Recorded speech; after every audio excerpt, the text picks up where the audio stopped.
नमस्कार, बहुत स्वागत आप सभी का हिंदी खबर में। मैं हूं आपके साथ ऋतु भंडारी और शुरुआत करेंगे एक बड़ी खबर के साथ, क्योंकि बदायूं हत्याकांड पर अब जो सियासत है वो जोरों पर है। इस बीच में रामगोपाल यादव का भी एक बड़ा बयान सामने आ चुका है, जहां रामगोपाल यादव की तरफ से कहा गया कि चुनाव से पहले बीजेपी इसी तरह की हिंसा कराती है। धार्मिक विवाद ही बीजेपी का आखिरी हथियार होता है ताकि वो चुनाव में जीत सके और ऐसे में सिंपैथी फैक्टर गेन कर सके। और इसी के चलते अब लगातार समाजवादी पार्टी की तरफ से कई तरह के रिएक्शन सामने आ रहे हैं। और इस बीच अगर जिक्र किया जाए तो रामगोपाल यादव का भी बड़ा बयान सामने आया, जहां उनका सीधे तौर पर कहना कि चुनाव से पहले बीजेपी हिंसा कराती है, एक बड़ा प्रोपेगेंडा, बड़ा जाल बिछाती है। और इस पूरे मामले से जुड़े हुए कई ऐसे सवाल जो लगातार उठ रहे हैं, लेकिन अब चूंकि सियासत हो रही है तो लाजमी है कि कई तरह के रिएक्शन अभी आने और बाकी है, क्योंकि धार्मिक विवाद ही बीजेपी का आखिरी हथियार है। ये समाजवादी पार्टी के जो तमाम दिग्गज हैं उनकी तरफ से कहा जा रहा है। रामगोपाल यादव की तरफ से भी अब तक का सबसे बड़ा बयान इसलिए बताया जा रहा है क्योंकि इस पूरे मामले पर बीजेपी को यहां पर सबसे बड़ा आरोपी और कटघरे में लाकर खड़ा कर दिया है। हालांकि बीजेपी की तरफ से भी रिएक्शन सामने आ रहा है। बीजेपी की तरफ से यह कहा जा रहा है कि शर्म करे इस बीच कि अगर यहां पर किसी भी तरह की चीज होती है, संवेदनशील ये बड़ा मामला है और इस तरह के मामलों पर ओछी राजनीति करना आखिर किस हद तक सही है, ये सवाल लगातार बीजेपी की तरफ से पूछा जा रहा है। तो बड़ी खबर लगातार आपकी टीवी स्क्रीन पर आप तक साझा कर रहे हैं, जहां आपको बताते चले कि बदायूं के इस पूरे हत्याकांड को लेकर तमाम तरह की जो पहलू हैं वो एक एक करके सामने आते हुए नजर आ रहे हैं। रिएक्शन लगातार अब सामने आ चुके हैं और इस बीच अब इंतजार सिर्फ यही कि कब वो वाजिद जो आरोपी है इस पूरे मामले का, उसकी गिरफ्तारी होती है और उसे जिंदा पकड़ना बेहद जरूरी हो जाता है। क्योंकि अगर साजिद आरोपी का जिक्र किया जाए तो उसको मौत के घाट उतार दिया गया है, उसका एनकाउंटर पुलिस प्रशासन की तरफ से कर दिया गया है और इंतजार अभी फिलहाल दूसरे आरोपी का है कि वो एक बार पुलिस की गिरफ्त में आए और उसके बाद जो भी आगे की प्रक्रिया है उसे कानूनी रूप से आगे बढ़ाया जाए। क्योंकि इस पूरे मामले पर अभी किसी भी तरह के कोई रिएक्शंस सामने नहीं आ पाए हैं, कोई ऐसी मुख्य वजह सामने नहीं आ पाई है जिसकी वजह से इस बड़े हत्याकांड को अंजाम इन दो आरोपियों की तरफ से दिया गया हो। क्योंकि अगर मृतकों के परिजनों का जिक्र किया जाए, उनकी तरफ से भी रिएक्शन लगातार सामने आ रहे हैं कि पहले से हम उन्हें जानते थे, जो संबंध थे, जो ताल्लुकात थे वो उनसे काफी अच्छे भी रहे हैं। और इस बीच इस तरह के हत्याकांड को, वारदात को अंजाम दे देना उचित नहीं है और इसी को लेकर अब इस पूरे मामले पर जोरों पर सियासत हो रही है।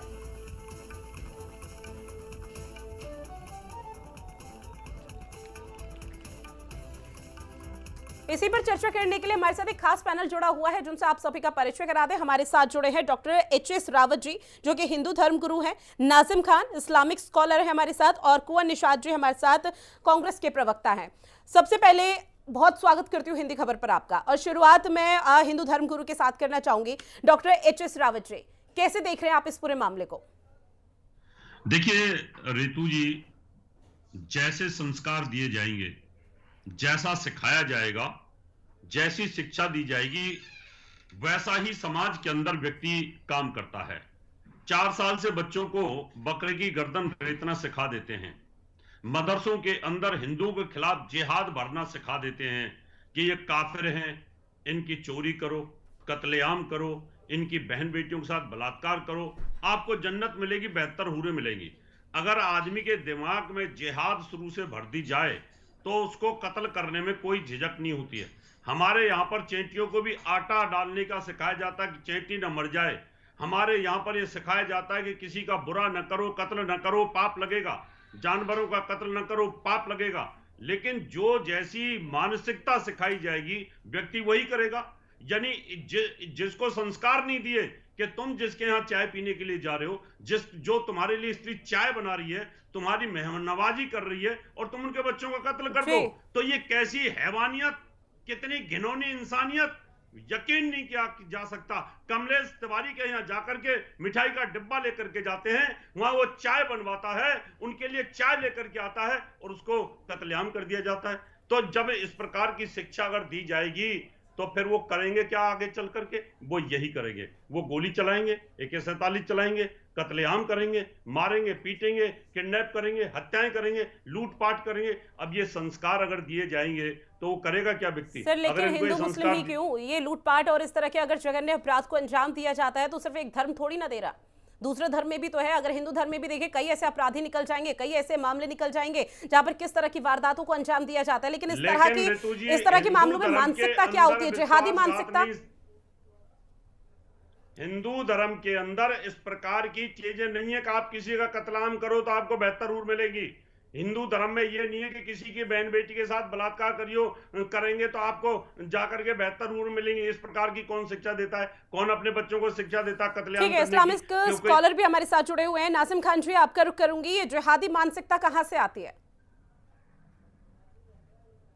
सबसे पहले तो मैं आपको बहुत बहुत मुबारकबाद देना चाहता हूं नई पारी की शुरुआत करने के लिए। आपने अब देखिए, अब जब इस तरीके की बात आती है तो अब मैं सबसे पहले ये कहना चाहता हूं कि देखिए, अपराधी का ना कोई धर्म होती है ना कोई जात होती है। जिस तरीके से अभी डॉक्टर एच.एस. रावत जी ने मुस्लिम कम्युनिटी को टारगेट करने के लिए कितने बड़े बड़े विवादित बातें कही हैं। इन्होंने मदरसे को भी टारगेट कर दिया और इन्होंने पूरी मुस्लिम कम्युनिटी को टारगेट कर दिया। मैं इनको ये बता दूं कि सबसे जो देश के अंदर जो एक माहौल नफरत का चल रहा है, तो देखिए कहीं ना कहीं इस तरीके का माहौल जो देश के अंदर चल रहा है रितु जी, उसमें कहीं ना कहीं एक कम्युनिटी का कहीं ना कहीं बिल्कुल सहयोग रहा है, जिसमें 10% ऐसे नफरती गैंग होते हैं दोनों समुदाय के अंदर जो देश का माहौल खराब करने की कोशिश करे जाती है। लेकिन अगर ये कहा जाए कि हाँ मुस्लिम समाज का नाम लिया जाए, तो मैं इनको याद दिला दूं कि बजेड़ा खुर्द के अंदर कासिम को मारा गया था। जब अभी कोर्ट ने उनके दोषियों को सजा दी है 10 साल की, तो मैं इन्हें याद दिला दूं। और यही मैं कह दूं कि पहलू खान को यही उत्तर प्रदेश के अंदर मारा गया था, उसकी मॉब लिंचिंग हुई थी।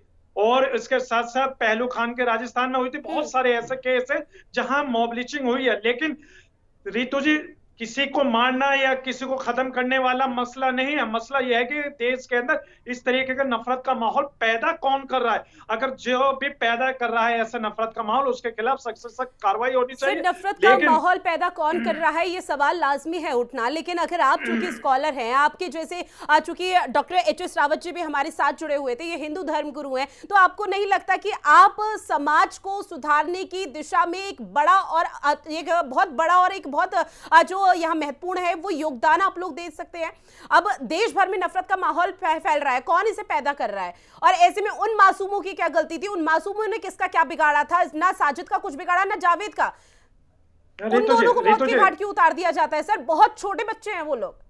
हाँ रितु जी, देखिए जिस तरीके से बच्चों को मौत के घाट उतारा गया, मुझे बड़ा दुख है, पूरी मुस्लिम कम्युनिटी को बड़ा दुख है। हम पीड़ित परिवार के साथ खड़े हुए और चाहते हैं कि दोषियों के ऊपर सख्त से सख्त कार्रवाई हो। अभी एक का तो एनकाउंटर हो गया, दूसरे को उससे भी खतरनाक सजा दी जाए, ताकि देश के अंदर जो ये मासूम बच्चे हों या बड़े हों, किसी के साथ कोई भी मॉब लिंचिंग ना कर सके, ना किसी की हत्या कर सके। हम पीड़ित व्यक्तियों के साथ खड़े हुए और सरकार के साथ, ताकि देश के अंदर अमन व सुकून बना रहे। रितु जी, एक चीज और मैं कहना चाहता हूँ, बड़ी इंपॉर्टेंट बात। देखिए, देश के अंदर जो नफरत का माहौल, अभी आपने देखा होगा गुजरात के अंदर नमाज पढ़ रहे थे, नमाज पढ़ते हुए को कितना मारा पीटा गया। और ऐसी दिल्ली के अंदर जब जुमे की नमाज पढ़ी गई तो वहां पर एक वर्दी धारक ने लात मारी गई। और फिर इसी के साथ साथ देश के अंदर कहीं ना कहीं इस तरीके का माहौल क्रिएट करा जा रहा है कि ये देश को आस्था से चलाने की कोशिश करी जा रही है, जबकि ये देश तो रितु जी संविधान से चलता है। लेकिन जिस तरीके से देश के अंदर ये जान मानवता को खत्म करा जा रहा है, ये बिल्कुल शर्मसार करने वाली बात है। हम पीड़ित परिवार के साथ है। अगर कोई भी अगर दोषी होता है, पहले जांच होनी चाहिए और जांच में इन कारणों का पता करना चाहिए कि इसके पीछे बिल्कुल। नाज़िम खान जी, और सवाल तो सर ये भी उठता है ना, जिस तरह से आपने गुजरात का जिक्र कर लिया कि नमाजियों पर यहाँ पर कितनी बेरहमी के साथ मारा गया, उस दौरान रिएक्शन भी आप लोगों ने सुने होंगे। रिएक्शन सामने आए थे कि भैया मुसलमान यहाँ पर खतरे में है, भारत में वो सुरक्षित नहीं है। लेकिन आज हिंदू के बेटे को मार दिया जाता है। क्या ये मानकर चला जाए कि अब हिंदू भी खतरे में है? ये इस तरह की जिहादी मानसिकता आखिर कहाँ पैदा हो रही है? कौन सा वो जो माइनस पॉइंट है वो लगातार यहाँ पर पैदा हो जाता है, जो समाज में इस तरह से नकारात्मक छवि किसी भी धर्म की बरकरार कर रहा है? कुंवर निशात जी भी हमारे साथ जुड़े हुए हैं, जो कि कांग्रेस के प्रवक्ता है। कुंवर जी, किस तरह से आप इस पूरे मामले को देख रहे हैं? और कौन दोषी? क्या कानून व्यवस्था इतनी लचर हो चुकी है उत्तर प्रदेश में? जी, बहुत महत्वपूर्ण बात है। और कांग्रेस पार्टी आयुष और आहान की जिस प्रकार से 2 मासूम बच्चों की हत्या हुई, हम उस परिवार के साथ हैं। साजिद का एनकाउंटर हुआ, हम उसका भी पक्ष में है कि जो भी दोषी हैं उनके ऊपर कड़ी से कड़ी कार्रवाई होनी चाहिए। हम ये मानते हैं कि उत्तर प्रदेश की जो स्थिति है, कानून व्यवस्था है, बहुत लचर हो चुकी है, बहुत बिगड़ चुकी है। और उत्तर प्रदेश की सरकार के मुखिया को अपने पद से इस्तीफा दे देना चाहिए, क्योंकि एक शांत फिजाओं में जहर घोलने का काम ऐसे अपराधी कर रहे हैं। वहाँ सर ये मुख्यमंत्री के अंडर नहीं आता है कि हर घर घर जाके देखे, हर क्षेत्र क्षेत्र जाकर देखे कि कौन अपराधी किस मानसिकता के साथ वहां पर जी रहा है, किस के दिमाग में किस तरह की जिहादी मानसिकता यहाँ पर पनप रही है। मुख्यमंत्री का ये दायित्व नहीं है। मुख्यमंत्री अपने जो भी यहाँ पर तमाम तरह की चीजें हैं, प्रदेश में जो विकास कार्य है वो अपने स्तर पर कर रहे हैं पूरे। इसमें मुख्यमंत्री का इस्तीफा कहाँ से आ गया? नहीं रितु जी, आप तो इस पर कहती हैं, इस पर आप सर्टिफिकेट दे रही हैं मुख्यमंत्री नहीं, सर्टिफिकेट नहीं दे रही, सर्टिफिकेट नहीं दे रही। अगर कांग्रेस का शासन होता तो क्या कांग्रेस के मुखिया यहाँ से इस्तीफा दे देते अपने पद से? नहीं, सर्टिफिकेट नहीं दिया है, सर्टिफिकेट नहीं दिया है, पहले आप उस चीज को समझे। आपने कह लिया। हम लोग स्पष्ट रूप से मानते हैं कि यह हत्याकांड बहुत ही जघन्य हत्याकांड है, बहुत ही निर्मम रूप से उन मासूम बच्चों की हत्या हुई है। इस पर किसी भी प्रकार की राजनीति नहीं होनी चाहिए। और एक सवाल समाजवादी पार्टी ने जो उठाया है कि इसकी जांच होनी चाहिए कि बिना कारण, बिना किसी महत्वपूर्ण वजह के एचएस रावत जैसे लोगों को मौका दिया जाता है कि यहाँ पर जहर बोले, इसलिए शांत रहे, बीच में ना बोले। आप लोग डॉक्टर एचएस रावत जी लौटूंगी मैं आपके पास, मैं आपके पास आप ही का रिएक्शन लेने जा रही हूँ। एक मिनट उनको अपनी बात कंप्लीट करने दीजिए। डॉक्टर एचएस रावत जी, रावत साहब, रावत जी लौट रही हूँ मैं आपके पास। आरएसएस के लोग भी हिंसा को भड़कावा देने का काम करते हैं। कुमार जी, आपने कहा कि मुख्यमंत्री को इस्तीफा दे देना चाहिए। हाँ बिल्कुल दे देना चाहिए, क्योंकि उत्तर प्रदेश मुख्यमंत्री कुंवर निषाद जी, इसी से जुड़ा एक सवाल ये भी है, जब कुंवर निषाद जी राजस्थान में कांग्रेस का जब शासन था, गहलोत सरकार थी, वहां टेलर की किस तरह से निर्मम हत्या कर दी जाती है, अशोक गहलोत ने तब इस्तीफा क्यों नहीं दिया? अशोक गहलोत की तरफ से उस दौरान इस्तीफा क्यों नहीं दिया? तब क्यों नहीं मांगा आप लोगों ने इस्तीफा? नाकामी है और उनको नहीं कुंवर निषाद जी, आप अगर इस तरह से बोलते रहेंगे तो डिबेट की गरिमा वैसे ही नहीं बननी है। सीधा सा सवाल आपसे ये है, एचएस रावत जी लौट रही हूं मैं आपके पास। एचएस रावत जी लौट रही हूं मैं आपके पास। कुंवर निषाद जी जवाब दीजिए, जब राजस्थान में टेलर की निर्मम तरीके से हत्या कर दी गई थी, वारदात को अंजाम दिया गया था, नुपुर शर्मा का ये पूरा मामला सामने आ रहा था, उस दौरान अशोक गहलोत ने अपने पद से इस्तीफा क्यों नहीं दिया? तब आप लोग सामने क्यों नहीं आए कि हमारे मुखिया को इस्तीफा दे देना चाहिए कि उनके प्रदेश में इस तरह से जघन्य अपराध हो रहा है? देखिए, हम किसी भी हत्याकांड के पक्ष में नहीं है और हम किसी भी हिंसा और किसी भी तरह के सांप्रदायिक द्वेष के पक्ष में नहीं है। हम यह मानते हैं कि इसकी आड़ में बहुत से राजनीतिक दल, बहुत से संगठन और बहुत से लोग राजनीतिक फायदा उठाने का प्रयास करते हैं। बिल्कुल, और वो दिखाई दे रहा है। एचएस रावत जी अपनी बात रखिए। वहाँ मुसलमान ट्रेनिंग देते हैं तो कुंवर निषाद जी आप सुन लीजिए प्लीज। रावत जी बात पूरी हो जाए, आप बोलिए। रावत जी मेरी बात पूरी हो जाए फिर बोलिए। आपने कहा कि मुसलमान वहाँ ट्रेनिंग देते हैं बकरों को काटने की, हत्या करने की। यह ट्रेनिंग तो आरएसएस के लोग भी देते थे, लाठी चलाने की आज भी देते हैं, तलवार चलाने की, भाला चलाने की ट्रेनिंग आरएसएस के लोग भी देते थे। तो क्या माना जाए कि आरएसएस के लोग भी हिंसा को उकसावा देने का काम करते हैं? आरएसएस के लोग भी हिंदू मुसलमान के बीच में नफरत फैलाने का काम करते हैं? कुंवर निषाद जी ठीक है, कुंवर निषाद जी ठीक है, आपकी बात कंप्लीट हो गई। सिर्फ अपने डिबेट को आगे बढ़ा दो। हम उस परिवार के साथ हैं। ठीक है, आप कांग्रेस पार्टी परिवार के साथ हैं, उम्मीद यही की जा रही है राहुल गांधी, प्रियंका गांधी चुनाव से पहले उस पीड़ित परिवार के पास जाएंगे, उनसे मुलाकात करेंगे और जो यहाँ पर संवेदनाएं कांग्रेस पार्टी दिखाती है उसी स्तर पर कांग्रेस पार्टी एक बार फिर से संवेदनाएं दिखाएंगे। उस समय लॉ एंड ऑर्डर कहां था? उस समय किसी प्रधानमंत्री ने इस्तीफा दिया? आपके कांग्रेस के युवा अध्यक्ष सुशील शर्मा ने नैना साहनी को तंदूर में भून दिया, उस समय आपने इस्तीफा दिया? उस समय लॉ एंड ऑर्डर कहां था? अमनवड़ी त्रिपाठी, उसने अमृता कैसे क्या उसका हाल किया, उस समय लॉ एंड ऑर्डर कहां था? आप इन जहां धोखे से चाय पीने के लिए जा रहे हैं उनका कत्ल कर देते हो और फिर कह रहे हो कि लॉ एंड ऑर्डर खराब है, मुख्यमंत्री को इस्तीफा जी बता दीजिए। सुन लीजिए आप महिलाओं के बारे में सुन लीजिए। आप इस तरीके की बात करें, अंकिता भंडारी के बारे में क्यों नहीं कहते? अंकिता भंडारी का किस तरीके से कत्ल हुआ ये बता दीजिए, उसके बारे में नहीं कहेंगे। अंकिता भंडारी क्या भारत की बेटी नहीं है? इस तरीके की बात मत कीजिए। अरे सुन लीजिए, अगर देश के अंदर अगर कोई किसी के साथ इस तरीके की हत्या करता है तो उसके खिलाफ सख्त से कार्रवाई होनी चाहिए। निशांत भाई बिल्कुल सही कह रहे हैं। सुनिए रावत जी सुन लीजिए, निशांत भाई बिल्कुल सही कह रहे हैं। डॉक्टर एचएस रावत जी, नाजिम खान, कुंवर निषाद जी, आप तीनों से मैं एक बार फिर से विनम्र निवेदन करती हूँ कि डिबेट की गरिमा को अगर आप लोग बनाए रखेंगे तो ज्यादा अच्छा होगा, क्योंकि बहुत से सवाल इस पूरे हत्याकांड से जुड़े हुए उठ रहे हैं। उन सवालों के जवाब जानने बेहद जरूरी हो जाते हैं। अगर आप इसी तरह से तू मैं करेंगे तो किसी भी सवाल का जवाब नहीं मिल पाएगा। सर माफी के साथ HS Rawat ji please, HS Rawat ji बस हो गया सर, आपकी रिएक्शन सुन लिए हमने। ठीक है, आप हिंदू मुस्लिम का जो यहाँ पे प्रोपोगेंडा हो रहा है उसकी वजह से ठीक है, गलती किसी की भी हो सकती है, लेकिन सर कुछ सवाल हैं जो इस पूरे मामले से जुड़े हुए उठ रहे हैं, उसका सवाल का जवाब कैसे लिया जाएगा इस तरह से तू में से? नाजिम खान जी अपनी बात रखिए।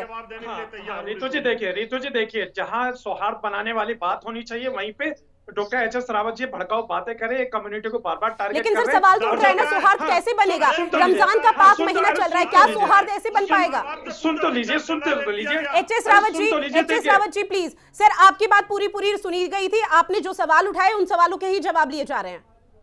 हाँ रितु जी देखिए, मैंने ये कहा कि देखिए जो आरोपी है उसका ना कोई धर्म होती है ना कोई जात होती है, लेकिन अगर आप उसको एक विशेष समुदाय से अगर जोड़ कर चलेंगे तो कहीं ना कहीं आप है ना पूरे भारत के अंदर उस कम्युनिटी को बदनाम कर रहे। अब मैं निशाद भाई की बात से बिल्कुल सहमत हूँ, उन्होंने बहुत अच्छी बात कही है, और फिर भी है ना डॉक्टर रावत साहब जो बार बार एक कम्युनिटी को टारगेट कर रहे हैं वो सही नहीं है। सर सुन लीजिए, सर सुन लीजिए, हम पीड़ित परिवार के साथ है, हम पीड़ित परिवार के साथ चाहते हैं कि पीड़ित परिवार को इंसाफ मिले। अब ये बता दीजिए, अगर मुसलमान की, अरे सर मुसलमान की मॉब लिंचिंग होती है तो आप लोग मुसलमान के साथ खड़े नहीं होते, आप लोग खड़े नहीं होते इंसाफ दिलवाने के लिए। ये बता दीजिए, उत्तर प्रदेश के अंदर अखलाक की मॉब लिंचिंग हुई थी, कासिम की मॉब लिंचिंग हुई थी, आप लोग साथ में खड़े हुए थे, और पहलू खान को राजस्थान के अंदर किस तरीके से मार दिया गया, आप साथ नहीं खड़े। लेकिन अब सुन लीजिए, Muslim community sir, Muslim community Hindu भाई के साथ खड़ी है, पीड़ित परिवार के साथ खड़ी है, लेकिन अगर आप अपराधी को, अगर ये समुदाय को देख कर टारगेट करेंगे, बिल्कुल गलत है,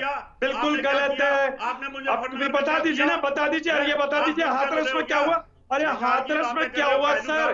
हाथरस की बात बता दीजिए, बेटी के साथ क्या हुआ, अंकिता भंडारी के साथ क्या हुआ, ये बता दीजिए। अंकिता भंडारी को इंसाफ नहीं मिला आज तक भी, ये बता दीजिए आप लोग। लेकिन सिर्फ और सिर्फ आप देश के अंदर जो नफरत का माहौल देखा, प्रोपेगेंडा बैठा गलत है। अरे सुन लीजिए, मुसलमानों के खिलाफ कब तक ये नफरत का माहौल पैदा करेंगे सर? अरे कब तक नफरत का माहौल पैदा करेंगे? अरे सुन लीजिए, मुसलमानों के खिलाफ प्रोपेगेंडा मत चलाइए। दोषी होता है सर, किसी भी समुदाय से होता है, दोषी होता है, लेकिन आपने क्या किया दोषी होने पर उसके समाज को टारगेट किया, गलत है। आपने क्या किया उनके अंदर? अरे सुन लीजिए, हम कह रहे हैं कि बदायूं में जिस तरीके की वारदात हुई है, उन पर पेट्रोल बम फेंको, मुस्लिम कम्युनिटी परिवार के साथ हमें दुख है सर।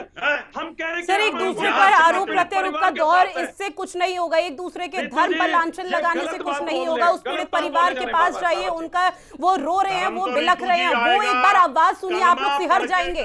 और आप लोग यहाँ बैठ के सिर्फ तूतू में कर रहे हैं। किस हद तक मानसिकता पहुंच चुकी है इस मुद्दे पर? ना तूतू में होनी चाहिए, ना ही थोड़ी संवेदनशीलता तो भरती है ना सर? नहीं सर, थोड़ी संवेदनशीलता भरती है। मुद्दा बेहद मार्मिक है। इस पूरे मामले पर अभी अपराधी का कौन है, अपराधी वो गिरफ्त में नहीं आया है। एक का बेशक से एनकाउंटर कर दिया, अभी तक ये नहीं पता चल पाया कि आखिर मोटिव क्या था, वो कारण क्या था, वो वजह क्या थी। और आप लोग यहाँ पर एक दूसरे पर लांछन लगाने पर जबरदस्त। रितु जी देखिए, मैं बार बार एक ही बात कर रहा हूँ, आवाज सुन लीजिए। देखिए, हम पीड़ित परिवार के साथ हैं, हम चाहते हैं कि पीड़ित परिवार को इंसाफ मिले। जो दोषी है वो पूरे देश के अंदर पता चलना चाहिए कि उसका मास्टरमाइंड कौन है, और उसे इतनी भयंकर सजा देनी चाहिए कि पूरे भारत के, पूरी दुनिया के अंदर एक मिसाल बने। लेकिन उनके धर्म को देखकर अगर मुस्लिम कम्युनिटी को आप टारगेट करेंगे तो गलत है सर। देखिए बिल्कुल गलत है, आप टारगेट मत कीजिए। ठीक है, कोई नहीं चाची, मैं आपका रुख कर रही हूँ, क्योंकि सर आपने देखिए उत्तर प्रदेश की कानून व्यवस्था लचर है, इस बारे में बताया, लेकिन इस तरह के जो यहाँ पर बड़ी वारदातें हो जाती है, इस तरह की बड़ी वारदात को अंजाम दिया जाता है, इसमें लूप होल क्या रहता है जिसकी वजह से इस तरह के जघन्य अपराधों को अंजाम दिया जाता है? क्योंकि अगर इस पूरे मामले को आपने पढ़ा होगा तो बहुत आसान शब्दों में यहाँ पर मैं बताना चाहूंगी कि घर में वो जाते हैं, 5,000 रुपए मांगते हैं चाय पानी के लिए। जब महिला पूछती है, उन बच्चों की मां पूछती है, तो उस दौरान वो हामी भरते हैं। उसके बाद जब महिला चाय बनानी चाहती है तो पहले छोटे बेटे को मौत के घाट उतार दिया जाता है, बड़ा बेटा जैसे ही वहां पर उसकी नजर में आता है तो दूसरे बेटे को भी मौत के घाट उतार दिया जाता है। एक घर में 3 छोटे मासूम बच्चे, तीसरे को भी मौत के घाट उतारने की कोशिश की जाती है, लेकिन वो वहां से अपनी जान बचाने में सफल हो जाता है। रितु जी, बड़ी महत्वपूर्ण आपने बात कही। साजिद कोई मासूम व्यक्ति नहीं था, साजिद एक अपराधी था।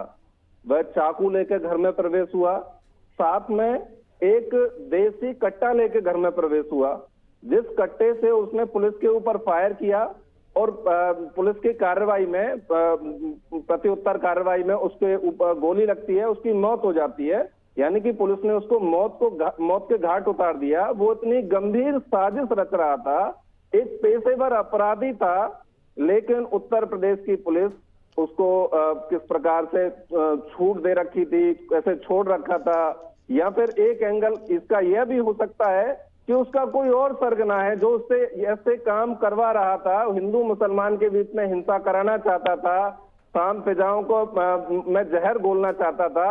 उसका एक एंगल यह भी हो सकता है, लेकिन हम स्पष्ट रूप से कहते हैं यह हत्या एक निर्मम हत्या है। इस पर हिंदू मुसलमान की राजनीति नहीं होनी चाहिए। पुलिस अभी इस मामले में फौरी तौर पर जो चीजें सामने आई वो मैंने आपके सामने रखी। पुलिस इस मामले की अभी जांच कर रही है। अभी हम कुछ भी कहना, हमारे द्वारा कुछ भी बोल देना, हो सकता है कि इससे कोई जो वास्तविक अपराधी है वो बच जाए और निर्दोष लोग इसमें फंसे। हम पुलिस से मांग करेंगे कि जो वास्तविक इस पूरे मामले में आपको निर्दोष कौन दिख रहा है? जी, इस पूरे मामले में आपको निर्दोष कौन दिख रहा है? नहीं, मैं तो मानता हूं, मैं तो सभी पूरी जनता को निर्दोष मानता हूं। नहीं, अभी सिर्फ साजिद और वाजिद की बात हो रही है ना, अभी तो चर्चा उसी पर है ना, साजिद और वाजिद, इसमें कौन निर्दोष है? कोई निर्दोष नहीं, इनका तो पूरी तरह से जो एनकाउंटर हुआ हम पक्ष में है, पूरी तरह से पक्ष में है। इनके ऊपर भी अगर कोई इनका सरगना है जिसने ये काम कराया है, उसकी भी जांच होनी चाहिए। और अभी घटना को 24 घंटे नहीं हुए, अभी प्रारंभिक दौर में कार्रवाई चल रही है। बिल्कुल, कानूनी प्रक्रिया पूरी तरह से तहकीकात यहाँ पर पुलिस प्रशासन कर रहा है। साथ ही एक रिएक्शन मैं और लेना चाहूंगी आपसे, कुंवर निषाद जी, पूरी तरह से प्लेटफॉर्म पर नहीं पहुंची है। बिल्कुल, अभी कोई मोटिव, कोई वजह यहाँ पर सामने नहीं आई है और उसी की तहकीकात यहाँ पर लगातार की जा रही है। एक और रिएक्शन समाजवादी पार्टी की तरफ से लगातार रिएक्शन सामने आ रही है, बीजेपी का प्रोपोगेंडा है, इसे कैसे समझा जाए? क्या आप कांग्रेस पार्टी भी इससे पूरी तरह से सहमत है कि 2024 का चुनाव आने वाला है और उससे पहले बीजेपी इस तरह से यहाँ पर चीजें कर देती है?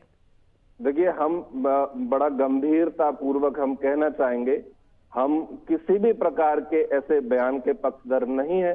और अपराधी होता है, अपराधी को भारतीय संविधान और कानून के तहत बड़ी से बड़ी कार्रवाई उसके ऊपर होनी चाहिए और कठोर से कठोर सजा अपराधी को मिलनी चाहिए। ठीक है, समय की भी कमी है। एक लास्ट रिएक्शन मैं आपसे लेना चाहूंगी, एच.एस. रावत जी। अगर इस तरह की जिहादी मानसिकता को रोकना है समाज में, ताकि आने वाले समय में नकारात्मक छवि ना हिंदू धर्म की पहुंचे ना इस्लामी धर्म की पहुंचे, उसके लिए क्या कदम अभी से उठाने चाहिए हर किसी को? उसके लिए जो बड़े बड़े मौलाना है ना, साजिद रशीदी जैसे, जो ये कहते हैं कि सरेआम अगर मुसलमानों पे हमले हो रहे हैं तो तैयार हो जाओ, संविधान इजाजत देता है और आप लड़ाई लड़ सकते हो, अपनी रक्षा के लिए गोली चला सकते हो, आप कत्लेआम कर सकते हो, गर्दन रेत सकते हो। ऐसे लोग, देवबंदी लोग, ऐसे जो बंबई के अंदर पकड़ा गया वो, जो गुजरात के अंदर वहां पर वो जो मौलाना पकड़े गए वो, जो सरेआम गजबा हिंदुस्तान की बात करते हैं, जो सरेआम हिंदुस्तान के अंदर उपद्रव कराने की बात करते हैं, ऐसे लोगों पर कार्रवाई होनी चाहिए और इनको अंदर ठोक देना चाहिए। और जो नाज़िम खान जी, एक आखिरी रिएक्शन आपसे भी, क्या इस तरह के भड़काऊ बयान इस तरह की वारदात को अंजाम देने के लिए प्रोत्साहित करते हैं? जाके किसी भी तरह से ये भड़काऊ बयान यहाँ पर ये कहा जा सकता है? देखिए रितु जी, सबसे पहले मैं ये कहना चाहता हूँ कि हमारी जो सरकार है उनको एक्शन लेना चाहिए। अगर देश के अंदर कोई भी नेता भड़काऊ बयान देता है तो उसके खिलाफ सख्त एक्शन होना चाहिए, ताकि देश के अंदर अमन व सुकून बना रहे। और मैं बार बार एक ही बात ये कहना चाहता हूँ रितु जी, देखिए, अपराधी होता है, अपराधी का कोई धर्म नहीं होता, ना कोई जात होती। अगर अपराधी ने इस तरीके की कृत्य करा है उसको सजा मिलनी चाहिए। और मैं बार बार एक ही बात हाथ जोड़ के कहता हूं, अपराधी का कोई धर्म, कोई जात नहीं होती। आने वाले समय में किस तरह से आप चीजें इस पूरे मामले से जुड़ी हुई क्लियर होती है, क्या मोटिव, क्या मंशा थी, वो देखना भी बेहद महत्वपूर्ण रहने वाला है, क्योंकि कानूनी प्रक्रिया पूरी तरह से आगे चल रही है। पुलिस प्रशासन का सीधे तौर पर कहना है कि उत्तर प्रदेश में जो व्यवस्थाएं हैं वो चरमराई नहीं है, लचर नहीं है। आने वाले समय में जो वजह होगी, जो मोटिव होगा, वो सबके सामने होगा। आप सभी मेहमान हमारे साथ जुड़े, उसके लिए बहुत शुक्रिया आप सभी का।